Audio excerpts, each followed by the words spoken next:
আজকের গল্পটা এমন একটা ছেলেকে নিয়ে যে ক্লাসে রেগে গিয়ে টিচারকে চড় মেরে দেয়, আর এই কারণে পুলিশ নিজের ঘরের ভেতরে নজরবন্দি বা হাউস অ্যারেস্ট করে রেখেছে। নিয়ম অনুযায়ী সে কোনোভাবেই ঘরের সীমানা পার হতে পারবে না, তাই বোরিং সময় পার করতে সে নিজের দূরবীন দিয়ে প্রতিবেশীদের উপর নজর রাখতে শুরু করে। তবে একদিন ভুলবশত সে এমন কিছু দেখে ফেলে যেটা তার একদমই দেখা উচিত ছিল না। তো গল্পের শুরুতেই আমরা দেখতে পাই যেখানে ডেভিড নামের এক বাবা তার ছেলে ক্যাল মিলে মনের সুখে মাছ ধরছিল। এর কিছুক্ষণ পর তারা যখন গাড়ি নিয়ে নিজেদের বাড়ির দিকে রওনা দেয়, তখন ডেভিড তার ছেলে ক্যালের সাথে কথা বলছিল। ঠিক তখনই হঠাৎ করেই তাদের গাড়িটা অন্য একটা গাড়ির সাথে মারাত্মকভাবে ক্র্যাশ করে। এই অ্যাক্সিডেন্টটা এতটাই ভয়াবহ ছিল যে ক্যাল কোনো মতে গাড়ি থেকে বের হয়ে দেখে তার বাবা সেখানে মারা গেছে। আর নিজের চোখের সামনে বাবার এই নির্মম মৃত্যু ক্যালের মাথায় গভীর ট্রমা তৈরি করে। আর এরপর থেকে সে সারাক্ষণ এই একটা জিনিস নিয়ে ভাবতে থাকে। এরপর দেখতে দেখতে এইভাবে পুরো একটা বছর কেটে যায়। ক্যাল এখন তার স্কুলের ক্লাসরুমে বসে আছে, কিন্তু পড়াশোনায় তার বিন্দুমাত্র ধ্যান নেই। এটা দেখে তার ক্লাসের খিটখিটে টিচার ক্যালের কাছে আসে আর তাকে যাচ্ছে তাইভাবে বকাঝকা করতে শুরু করে। টিচার তাকে বলে, আমার ক্লাসের সবচেয়ে গাধা আর উইক স্টুডেন্ট হলে তুমি। আমার মনে হয় তোমাকে এক্সাম দিতে না দিয়ে এমনি ফেল করে দেওয়া উচিত। আচ্ছা ভেবে দেখেছো, তোমার বাবা যদি আজ বেঁচে থাকতেন আর দেখতেন তুমি ফেল করছো, তাহলে ওনার কেমন লাগতো? নিজের মৃত বাবার নাম শোনা মাত্রই ক্যালের মাথা যেন পুরো গরম হয়ে যায়, আর সে এক মুহূর্ত না ভেবেই টিচারের গায়ে হাত তুলে ফেলে। আর মারামারির এই কেস সোজা গিয়ে পৌঁছায় কোর্টে। তবে ক্যালের বয়স এখনো 18 বছর না হওয়ায় জজ তার উপর একটু দয়া করেন। তিনি ক্যালকে 3 মাসের জন্য হাউস অ্যারেস্ট বা গৃহবন্দী থাকার সাজা শোনান। তো এরপরে ডিটেকটিভ পার্কার ক্যালের বাসায় আসে এবং ক্যালের পায়ে একটা জিপিএস ট্র্যাকিং ডিভাইস পরিয়ে দেয়, যেটাতে একটা গ্রিন লাইট জ্বলছিল। পার্কার ক্যালের মা জুলি আর ক্যালকে বুঝিয়ে বলে, যতক্ষণে গ্রিন লাইট জ্বলবে বুঝবে তুমি সেফ, কিন্তু নিজের ঘর থেকে ভুল করে যদি 100 ফিটের বাইরে যাও তবে ডিভাইসের রেড লাইট জ্বলে উঠবে। আর রেড লাইট জ্বলার ঠিক 10 সেকেন্ডের মধ্যে যদি ঘরে ফেরত না আসো তবে পুলিশ এসে তোমাকে সোজা জেলে পুরে দেবে।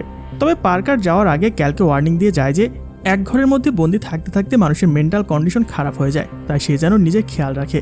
ডিটেকটিভ চলে যাওয়ার পর ক্যালের দিন কাটে থাকে সারাদিন গেম খেলে, কিন্তু তার মা জুলের এই জিনিসটা একদমই পছন্দ ছিল না, তাই সে রাগ করে কম্পিউটার আর ইন্টারনেটের তার কেটে দেয়। এখন বেচারা ক্যালের কাছে টাইম পাস করার জন্য কেবল টিভিটাই বেঁচেছিল। তো একদিন সে টিভিতে কিছু 18+ অ্যাডাল্ট সিনেমা দেখছিল। ঠিক তখনই তার মা রুমে চলে আসে।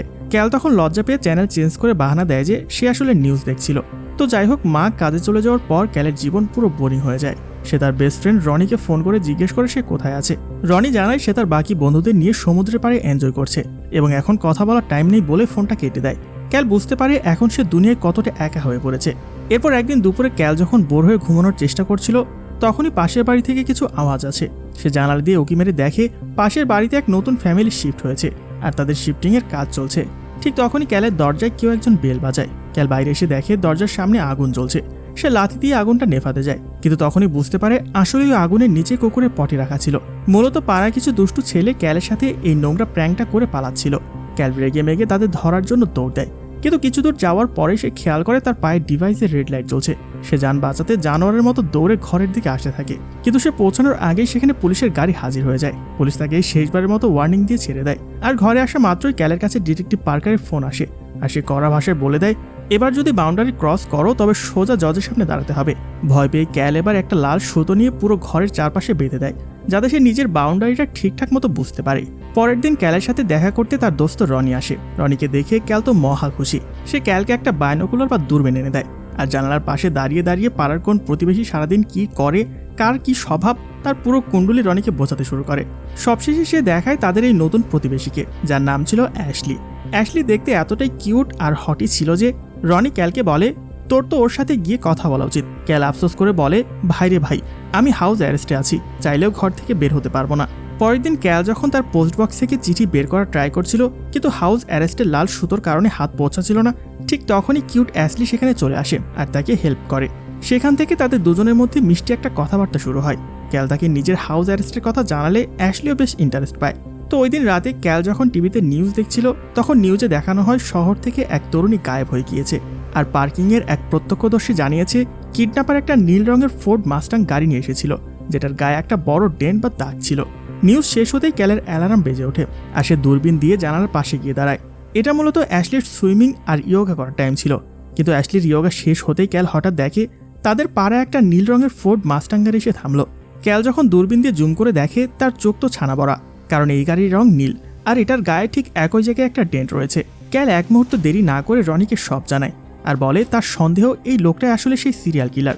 রনিও তখন বাইরে থেকেই এই কেসের ব্যাপারে আরও কিছু ইনফরমেশন জোগাড় করে আনে। সে জানায় অস্টিন শহরেও ঠিক একইভাবে এক সাইকো কিলার 7টা মেয়েকে খুন করেছিল, যার লাশ আজ পর্যন্ত পুলিশ পায়নি। আর এই শহরের মেয়ে উধাও হওয়ার প্যাটার্নও একদম সেম। তো পরের দিন যখন ক্যাল আর রনি দুজনে মিলে জানালা দিয়ে চুপি চুপি অ্যাশলির সুইমিং দেখছিল, তখন ভুল করে তাদের বাইনোকুলারটা জানালার কাছের সাথে ঠুকে বিকট শব্দ হয়। অ্যাশলি পেছনে ঘুরে তাদের দেখে ফেলে আর তারা ভয়ে নিচে লুকিয়ে পড়ে। কিছুক্ষণের মধ্যেই ক্যালের দরজায় বেল বাজে। ক্যাল দরজা খুলতে দেখে সামনে অ্যাশলি দাঁড়িয়ে আছে। অ্যাশলি হাসি মুখে বলে, আমার ঘরের দরজা বাইরে থেকে লক হয়ে গিয়েছে আর আমি ঘরে একা। বাবা মা না আসা পর্যন্ত আমি কি এখানে একটু ওয়েট করতে পারি? ক্যাল এক পায়ে রাজি হয়ে তাকে নিজের ওপরের রুমে নিয়ে আসে। রুমে এসে অ্যাশলি দূরবীনটা হাতে নিয়ে হাসতে হাসতে জিজ্ঞেস করে, তোমরা কি আমার ওপর জাসুসি করছিলে? রনি তখন আসল সত্যিটা ফাঁস করে বলে, আরে না না, আমরা আসলে পাশের বাড়ির ওই লোকটার উপর নজর রাখছি। আমাদের সন্দেহ ওই সিরিয়াল কিলার, যার কাছে নিউজে দেখানো সেই নীল রঙের ডেন্ট থাকা ফোর্ড মাস্টাং গাড়িটা আছে। ঠিক তখনই তারা দেখে সেই লোকটা গাড়ি নিয়ে বাইরে বের হচ্ছে। এবার অ্যাশলি নিজে দূরবীন দিয়ে দেখতে থাকে, কিন্তু সে বলে গাড়িতে তো কোনো ডেন্ট বা দাগ নেই। ক্যাল অবাক হয়ে দূরবীনটা নিজের হাতে নিয়ে দেখে আসলেই তো গাড়িতে কোনো দাগ নেই। ক্যাল বলে, এটা কিভাবে পসিবল? আমি নিজের চোখে ডেন্ট দেখেছি। সে জানায় পাড়ার সবাই এই রহস্যময় লোকটাকে মিস্টার টার্নার বলে ডাকে, যে কারোর সাথে তেমন একটা মেশে না। অ্যাশলি তখন ইন্টারেস্ট পেয়ে নিজের ফোনে অস্টিনের সেই সিরিয়াল কিলারের ক্রাইম হিস্ট্রি বের করে বলে, সেই দরিন্দা নাকি মেয়েদের খুন করে লাশগুলো দেওয়ালের ভেতরে গেঁথে রাখতো। কথা বলতে বলতে রাত হয়ে যায়। তারা দূরবীন দিয়ে দেখে মিস্টার টার্নার এক নতুন মেয়েকে সাথে নিয়ে ঘরের ভেতরে ঢুকছে। এর মধ্যে অ্যাশলির মায়ের ফোন আসলে সে নিজের বাড়ি চলে যায় আর ক্যালও ঘুমিয়ে পড়ে। কিন্তু মাঝরাতে হঠাৎ ক্যালের ঘুম ভাঙলে সে টার্নারের জানালার দিকে তাকায়। সে দেখে সেই মেয়েটি টার্নারের হাত থেকে বাঁচার জন্য ছটফট করে পালানোর চেষ্টা করছে আর টার্নার তাকে মারতে আসছে। ক্যাল তাড়াহুড়ো করে তার ভিডিও ক্যামেরা দিয়ে সেই দৃশ্য রেকর্ড করতে যায়, কিন্তু ভুল করে তার হাত থেকে ক্যামেরার ফ্ল্যাশলাইট জ্বলে ওঠে। সে তীব্র আলো সোজা গিয়ে পড়ে টার্নারের চোখে আর টার্নার বুঝে যায় কেউ তাকে দেখে ফেলেছে। ক্যাল ভয়ে নিচে বসে পড়ে আর একটু পর দূরবীন দিয়ে উকি মারতে দেখে টার্নার জানালার পাশে দাঁড়িয়ে সরাসরি ক্যালের দিকে এক দৃষ্টিতে তাকিয়ে আছে। ভয়ে কাঁপতে কাঁপতে ক্যাল রনিকে ফোন করে বলে টার্নার আবার একটা মেয়েকে খুন করে ফেলেছে। কিন্তু ঠিক তখনই দেখে সে মেয়েটি অক্ষত অবস্থায় ঘর থেকে বের হয়ে নিজের কারে বসে চলে যাচ্ছে। ক্যাল রনিকে এই আপডেটটা দিলে রনি বিরক্ত হয়ে বলে, তুই দিন দিন পাগল হয়ে যাচ্ছিস আর ওভার থিঙ্কিং করছিস। ও কোনো কিলার না, চুপচাপ ঘুমা গিয়ে। পরদিন সকালে ক্যাল নিচে নেমে আসছে দেখে লিভিং রুমে স্বয়ং মিস্টার টার্নার বসে আছে। ক্যাল তো ভয়ে পুরো জমে যায়। ক্যালের মা জুলি তখন হেসে বলে, আরে ক্যাল, শপিং মল থেকে আসার সময় আমার গাড়ির টায়ার লিক হয়ে গিয়েছিল। মিস্টার টার্নারই আমাকে হেল্প করে বাসায় এনেছে। টার্নার তখন ক্যালের পায়ের ডিভাইস দেখে জিজ্ঞেস করে, এটা কি? ক্যাল কাচুমাচু হয়ে বলে সে তার স্প্যানিশ টিচারকে পিটিয়েছিল বলে এই সাজা পেয়েছে। টার্নার তখন মুচকি এসে বলে, স্কুল লাইফে আমারও সব টিচারদেরকে খুন করতে ইচ্ছে করতো। এরপর টার্নার জুলিকে ডিনার আর মুভি ডেটের অফার দিলে জুলিও সানন্দে রাজি হয়ে যায়। ক্যাল বারণ করার চেষ্টা করলেও কোনো লাভ হয় না। ক্যালের মনে হতে থাকে তার মা বোধহয় টার্নারের জালে ফেসে যাচ্ছে। তো ওই দিন রাতে জুলি যখন ডিনারে চলে যায় তখন ক্যালের রুমে অ্যাশলি আসে। তারা দুজন যখন বেশ কাছাকাছি আসছিল ঠিক তখনই টার্নারের বাড়ি থেকে অদ্ভুত একটা শব্দ হয়। তারা দূরবীন দিয়ে টার্নারের জানালায় রক্তের স্পষ্ট দাগ দেখতে পায়। একটু পরে টার্নার নিচে নেমে আসে এবং একটা বড় গার্বেজ ব্যাগ টেনে হিস্ট্রে গ্যারেজের দিকে নিয়ে যেতে থাকে। সে ব্যাগের গায়ে তাজা রক্ত লেগেছিল। ক্যাল বলে, এবার আমাদের সত্যের শেষ দেখে ছাড়তে হবে। সে পরের দিনের জন্য একটা মাস্টার প্ল্যান বানায়। প্ল্যান অনুযায়ী পরের দিন টার্নার গাড়ি নিয়ে বের হওয়া মাত্রই অ্যাশলি তার গাড়ি নিয়ে টার্নারকে ফলো করতে শুরু করে আর রনি চুপি চুপি টার্নারের গাড়ির গ্যারেজে ঢুকে পড়ে। তারা তিনজনই তখন একে অপরের সাথে গ্রুপ করে লাইনে ছিল। টার্নার একটা শপে ঢুকে কিছু জিনিস কিনছিল আর অ্যাশলি দূর থেকে ক্যালের ফোনে তার ফটো পাঠাচ্ছিল। ঠিক হঠাৎ করে অ্যাশলি খেয়াল করে টার্নার শপের ভেতর থেকে ভ্যানিশ বা গায়েব হয়ে গেছে। সে ভয় পেয়ে যেই না পেছনে ঘুরেছে অমনি মিস্টার টার্নার তার সামনে এসে দাঁড়ায়। টার্নার অ্যাশলির গাড়ির চাবি কেড়ে নেয়, তার হাত শক্ত করে চেপে ধরে ঠান্ডা গলায় ওয়ার্নিং দেয়, আমি জানি তোমরা তিনজনে মিলে আমার উপর জাসুসি করছো। এই শেষবারের মতো বলে গেলাম, আমার লাইফে নাক গলালে কারো পিঠের চামড়া থাকবে না। এ বলে সে চাবিটা দিয়ে চলে যায়। এদিকে গ্যারেজের ভেতরে থাকা রনিকে ক্যাল জলদি বের হতে বলে, কারণ টার্নার যে কোনো সময় চলে আসবে। রনি অলরেডি টার্নারের গাড়ির ভেতরে ছিল আর সে ক্যালের দেওয়া বাড়ির ম্যাপ দেখে বুঝতে পারে গ্যারেজ আর বাড়ির মাঝখানে একটা দেওয়াল টার্নার নতুন করে বানিয়েছে। পরের দিন রনি ক্যালের বাসায় এসে আফসোস করে বলে, তাড়াহুড়ো করে পালানোর সময় আমার ফোনটা টার্নারের গাড়ির ভেতরে রয়ে গেছে। ক্যাল তখন রনির হাতে একটা হ্যান্ডিক্যাম বা ভিডিও ক্যামেরা ধরিয়ে দিয়ে বলে, তুই এই ক্যামেরাটা নিয়ে আবার টার্নারের ঘরে যাবি। এই ক্যামেরার লাইভ কানেকশন আমার টিভির সাথে করা আছে, তুই যা দেখবি আমিও তা দেখতে পাবো। তুই তোর ফোনটা নিবি আর গ্যারেজের সাথে সেই রক্তের বস্তাটা খুঁজে বের করবি। রনি আবারও টার্নারের ঘরে ঢোকে এবং নিজের ফোনটা কুড়িয়ে নেয়, কিন্তু গ্যারেজের দিকে যাওয়ার সময় সে ক্যামেরায় বলে, দোস্ত, এখান থেকে কোনো মরা পচা জানোয়ারের মতো ভয়ানক দুর্গন্ধ আসছে আর আমার কেন যেন মনে হচ্ছে আমার পেছনে কেউ দাঁড়িয়ে আছে। এই বলে রনি বিকট চিৎকার দিয়ে ওঠে এবং ক্যামেরার কানেকশন পুরো কেটে যায়। টিভি স্ক্রিন ব্ল্যাক হয়ে যাওয়ায় ক্যাল পুরো প্যানিক বা ঘাবড়ে যায়। সে একটা বেসবল ব্যাট হাতে নিয়ে হাউস অ্যারেস্টের বাউন্ডারি ভেঙে সোজা টার্নারের বাড়ির দিকে দৌড় দেয়। কিন্তু সে টার্নারের ঘরে ঢোকার আগেই পুলিশ এসে তাকে মাটিতে ফেলে দেয়, কারণ তার পায়ের রেড লাইট ততক্ষণে পুলিশকে অ্যালার্ট পাঠিয়ে দিয়েছিল। ক্যাল চিৎকার করে বলতে থাকে, মিস্টার টার্নার একটা সিরিয়াল কিলার। সে আমার বন্ধু রনিকে কিডন্যাপ করেছে। ওনার গ্যারেজে একটা লাশের বস্তা আছে। পুলিশ তখন টার্নারকে সাথে নিয়ে গ্যারেজের সেই বক্সটা খোলে, কিন্তু ভেতরে একটা মরা কুকুরের বডি পাওয়া যায়। টার্নার তখন সাধু সেজে বলে, এটা আমার পেট বা পালতু জানোয়ার ছিল। ও মারা যাওয়ায় আমি দাফন করার জন্য ব্যাগে রেখেছিলাম। পুলিশ ক্যালকে ধরে আবার তার বাসায় নিয়ে আসে। কিছুক্ষণের মধ্যে ডিটেকটিভ পার্কার এসে ক্যালের মাকে বলে, আপনার ছেলে আবার আইন ভেঙে একজনের ঘরে চড়াও হয়েছে। এবার জজের হাত থেকে ওকে কেউ বাঁচাতে পারবে না। জুলি তখন রিকোয়েস্ট করে বলে সে নিজে গিয়ে মিস্টার টার্নারের পা ধরে ক্ষমা চেয়ে কেসটা তুলে নিতে বলবে। ক্যাল তার মাকে ও বাড়ি যেতে বারণ করলেও জুলি শোনে না আর টার্নারের ঘরে চলে যায়। ক্যাল দূরবীন দিয়ে দেখছিল তার মা টার্নারের সাথে কথা বলছে। ঠিক তখনই ক্যালের ফোনে একটা মেসেজ আসে, অন ইউর টিভি। ক্যাল টিভি অন করতে দেখে রনি হাত পা অবস্থায় ক্যালের নিজের ঘরের আলমারির ভেতরে অজ্ঞান হয়ে পড়ে আছে। ক্যাল ভয় পেয়ে আলমারি খুলতেই রনি হঠাৎ উঠে হাহা করে হেসে ওঠে। আসলে রনি কোনো মতে টার্নারের বাড়ি থেকে পালিয়ে এসে পুলিশের হাত থেকে বাঁচতে ক্যালের আলমারিতে লুকিয়ে এই নোংরা প্র্যাঙ্কটা করেছিল। ক্যাল রেগে গিয়ে তার কলার ধরে বলে, আরে ভাই, আমি যদি পুলিশের সামনে যেতাম তবে পুলিশ আমাকে চুরি দিয়ে জেলে পড়তো, তাই এখানে লুকিয়েছিলাম। তবে দেখ, আমি টার্নারের ঘরে থাকার সময় ক্যামেরা দিয়ে পুরো ঘরের ভেতরের একটা সিক্রেট ভিডিও রেকর্ড করে এনেছি।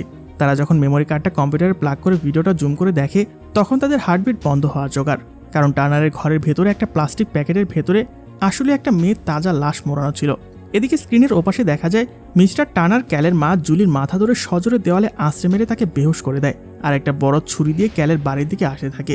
ক্যাল পুলিশকে ফোন করার চেষ্টা করছিল, কিন্তু তার আগেই টার্নার ঘরে ঢুকে নিচে থাকা রনিকে এক বাড়িতে নক আউট করে দেয় আর ওপরে এসে ক্যালের উপর অ্যাটাক করে। ক্যাল বুঝতে পারে পুলিশকে ডাকতে হলে তাকে হাউস অ্যারেস্টের বাউন্ডারি পার হয়ে বাইরে পালাতে হবে। সে যান বাঁচিয়ে দৌড়ে যে না লাল সুতোর বাউন্ডারি পার হতে গেছে অমনি টার্নার তাকে পেছন থেকে ধরে টেনে হিঁচড়ে ঘরের ভেতরে নিয়ে আসে। টার্নার ক্যালকে দড়ি দিয়ে বেঁধে সাইকোর মতো হেসে বলে, অস্টিনের সব কাণ্ড শেষ করে আমি ভেবেছিলাম এই শহরে শান্তিতে থাকবো, কিন্তু তোর মতো বাচাল বাচ্চারা সবসময় ঝামেলা পাকায়। এবার আমি তোকে দিয়ে একটা সুইসাইড নোট লেখাবো। নোটে লেখা থাকবে, তোর বন্ধু রনি তোর গার্লফ্রেন্ড অ্যাশলির ওপর লাইন মারছিল বলে তুই রনিকে খুন করেছিস, আর তোর মা বলছিল তোর কারণেই তোর বাবা মরে গেছে, তাই তুই মাকেও খুন করে নিজে সুইসাইড করেছিস। ঠিক তখনই ক্যালের নাম ধরে ডাকতে ডাকতে অ্যাশলি সে ঘরের ভেতরে ঢুকে পড়ে। টার্নারের ধ্যান একটু সরতেই ক্যালি এক লাথি মেরে বাঁধন খুলে দৌড় দেয়। টার্নার ছুরি নিয়ে তার পিছু নিলে হুট করে অ্যাশলি টার্নারের পিঠের উপর লাফিয়ে পড়ে আর তার চোখ উপড়ে নেওয়ার মতো খামচাতে শুরু করে। টার্নার অ্যাশলিকে আছাড় দিয়ে ফেলে দিলে ক্যাল পেছন থেকে এসে টার্নারকে এমন এক ধাক্কা মারে যে টার্নার সোজা সিঁড়ি দিয়ে নিচে পড়ে যায়। ক্যাল আর অ্যাশলি এক মুহূর্ত দেরি না করে ছাদ দিয়ে লাফ দিয়ে সোজা অ্যাশলিদের সুইমিং পুলে গিয়ে পড়ে। ক্যাল বলে, আমার মা এখন ও বাড়িতে বন্দি আছে, আমাকে যেতেই হবে। ক্যালের বাউন্ডারি ক্রস হয় পুলিশের কাছে ততক্ষণে রেড অ্যালার্ট চলে গেছে আর এক পুলিশ অফিসার গাড়ি নিয়ে ক্যালের বাড়ির দিকে আসছিল। ক্যাল আবার টার্নারে সে অন্ধকার ভোতরের বাড়িতে ঢোকে। সে ক্যালের ঘরের সেই ম্যাপটা মনে করার চেষ্টা করে যেখানে গ্যারেজ আর ঘরের মাঝে নতুন দেওয়াল তোলা হয়েছিল। সে দেওয়ালের সেই গোপন দরজাটা খুলতেই ভেতরে এক ভয়ানক অপারেশন থিয়েটার দেখতে পায়, যেখানে টার্নার মেয়েদের এনে নির্মমভাবে টর্চার করে কাটাকুটি করত। সেখানে সে অনেকগুলো মেয়েদের আইডি কার্ড আর নকল পরচুলা বা উইক দেখতে পায়। সেটা দেখে ক্যালের মনে পড়ে যায় সেই রাতে যে মেয়েটি গাড়ি নিয়ে চলে যাচ্ছিল সে আসলে কোনো মেয়ে ছিল না, স্বয়ং টার্নারই মেয়েদের উইক আর কাপড় পরে গাড়িতে বসেছিল, যাতে ক্যাল বিভ্রান্ত হয় আর ভাবে মেয়েটি বেঁচে আছে। এদিকে সে পুলিশ অফিসারটি টার্নারের খোলা দরজা দেখে বন্দুক হাতে ভেতরে ঢুকলে টার্নার আড়াল থেকে এসে তাকে এক কোপে মেরে ফেলে। অন্যদিকে ক্যাল ঘরের ভেতরে একটা আন্ডারগ্রাউন্ড গোপন টানেল বা সুড়ঙ্গের সন্ধান পায়, কিন্তু সুড়ঙ্গে পা দিতেই নিচের পচা কাঠ ভেঙে ক্যাল সোজা গিয়ে পড়ে নিচের একটা নোংরা পানির কুণ্ডে। আর সেখানে আলো ফেলতে ক্যালের আত্মা কেঁপে ওঠে, কারণ সেই পানির ভেতর অস্ট্রিনের সে নিখোঁজ হওয়া 60টা মেয়ের পচা লাশ ভাসছিল। ক্যাল একটু সামনে গিয়ে দেখে তার মা জুলিকে টানার চেন দিয়ে বেঁধে ঝুলিয়ে রেখেছে। ক্যাল জুলির বাঁধন কাটার চেষ্টা করতে সাইকো টার্নার সেখানে এসে ক্যালের উপর ঝাঁপিয়ে পড়ে আর ক্যালের গলায় ছুরি চালাতে যায়। ঠিক তখনই ক্যালের মা নিচ থেকে একটা ধারালো কাঁচি নিয়ে সোজা টার্নারের পায়ে গেঁথে দেয়। টার্নার ব্যথায় কোকিয়ে উঠতেই ক্যাল পাশে থাকা একটা বড় ঘাস কাটার কাঁচি বা শিয়ার্স তুলে নিয়ে সোজা টার্নারের পেটের ভেতর আরপার ঢুকিয়ে দেয় আর টার্নারের সেই রক্তাক্ত বডিটা গিয়ে পড়ে লাশের ওই পানির কুণ্ডে, যেখানে ছটফট করতে করতে এই নরবিশ্বাসের মৃত্যু হয়। পরের দিন সকালে ক্যালের বাড়ির সামনে শত শত পুলিশের গাড়ি আর মিডিয়া ভিড় করে। ডিটেকটিভ পার্কার এসে ক্যালকে পিঠ চাপড়ে সাবাসি দেয় যে সে একাই এত বড় এক ইন্টারন্যাশনাল সিরিয়াল কিলারকে খতম করেছে। ক্যালের পায়ে সেই হাউস অ্যারেস্ট ডিভাইস চিরতরে খুলে দেওয়া হয় এবং সে পুরোপুরি ফ্রি বা স্বাধীন হয়ে যায়। ক্যালের মা তার ছেলেকে জড়িয়ে ধরে অনেক খুশি হয়। গল্পের একেবারে শেষে দেখা যায় পুলিশ চলে যাওয়ার পর মিষ্টি মেয়ে অ্যাশলি ক্যালের রুমে আসে। ক্যাল আর অ্যাশলি একে অপরকে জড়িয়ে ধরে এক কিউট রোমান্টিক মুহূর্তে হারিয়ে যায়। আর এই হ্যাপি এন্ডিংয়ের মাধ্যমেই আমাদের আজকের এই টানটান উত্তেজনার সিনেমাটা এখানে শেষ হয়ে যায়। কেমন লাগলো আজকের এই অসাধারণ কনসেপ্টের মুভিটা তা জানাতে একেবারে ভুলবেন না। দেখা হবে আবারও পরবর্তী ভিডিওতে। ততক্ষণ পর্যন্ত সবাই ভালো থাকবেন।